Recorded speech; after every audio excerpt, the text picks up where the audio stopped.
pourquoi je suis fan du chia ou des graines de chia pour perdre du poids. Je vous explique ça tout de suite.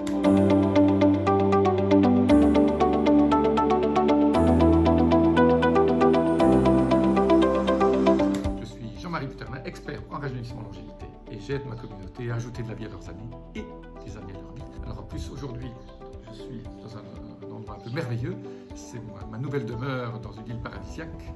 Je viens d'arriver et donc je vous accueille dans ce nouvel état, avec ce nouvel arrière-plan qui va durer quelques mois. Et bien, pourquoi je parle de la graine de chia aujourd'hui?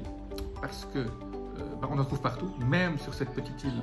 J'ai trouvé hier des graines de chia dans un petit magasin bio. Ça m'a fait donner l'idée de faire cette vidéo aujourd'hui. En fait, la graine de chia, on appelait ça la nourriture des dieux chez les Incas. Et les coureurs qui allaient d'un point à l'autre, qui faisaient 30-40 km pour amener la poste d'un point à un autre dans l'Empire Inca, c'était un peu, ils s'appelaient ça aussi leur corps jaune, hein, c'était leur nourriture, et c'était la seule chose qu'ils mangeaient, avec de l'eau. Ils buvaient de l'eau, qu'ils trouvaient un peu partout, et surtout ça, ils l'emmenaient avec eux, pas lourd, et donc c'est une graine donc, qui contient beaucoup de graisse, et qui contient aussi des protéines et des fibres. Et donc c'est cet équilibre entre fibres, graisses et protéines qui fait que les graines de chia sont si intéressantes pour les nutritionnistes et qu'ils nous aident finalement aussi à obtenir tous les éléments nutritifs qu'il faut pour obtenir notre pleine santé. Alors ce qui est sympathique, c'est qu'une fois qu'on prend des graines de chia, comme il n'y a pas de sucre, pas de féculents, très peu, cette combinaison de tous ces nutriments, vitamines, minéraux, acides gras, fibres, fait en sorte qu'on a aussi une satiété peut-être un peu plus importante et qu'on va peut-être manger moins et finalement on va perdre du poids.